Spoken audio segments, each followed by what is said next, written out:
منڈی بہاؤالدین کے deputy commissioner نے جناح پبلک سکول اور کالج میں لیول کلاسز کا افتتاح اور سالانہ تقسیم انعامات کی تقریب میں مہمان خصوصی شرکت کی۔ تعلیم کو ترجیح دینے والی قومیں ہی عروج حاصل کرتی ہیں۔ ڈپٹی کمشنرطارق بسرا، شاندار تعلیمی نتائج دکھانے والے طلبہ اور طالبات قوم کا اثاثہ ہے۔ طلبہ زیادہ سے زیادہ تعلیم پر توجہ مرکوز کریں تاکہ وہ مستقبل میں ملک و قوم کی بھاگ دوڑ کی ذمہ داریاں احسن طریقے سے سنبھال سکیں۔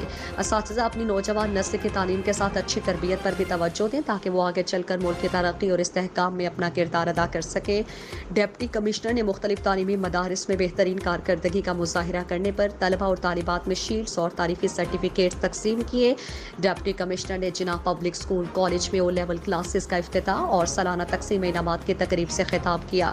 ڈپٹی کمشنر طارق بسرا نے ڈسٹرکٹ جناح پبلک سکول اور کالج میں لیول کلاسز کے افتتاح کے بعد سالانہ تقسیم انعامات کی تقریب سے خطاب کرتے ہوئے کہا کہ تعلیم کو ترجیح دینے والی قومیں ہی عروج حاصل کرتی ہیں۔ اسلام نے مرد اور خاتون دونوں کو حصول علم کی تاکید کی ہے۔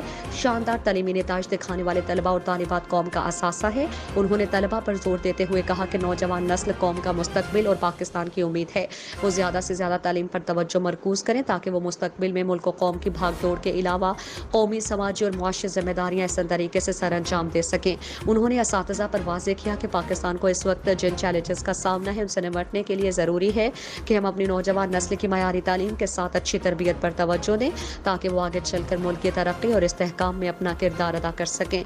انہوں نے تعلیمی میدان پہ بہترین کارکردگی کا مظاہرہ کرنے پر طلبہ و طالبات، اساتذہ اور والدین کو مبارکباد پیش کی اور مختلف تعلیمی مدارس اور دور میں آنے والے طلبہ اور طالبات میں شیلڈز اور تعریفی سرٹیفکیٹس تقسیم کیے۔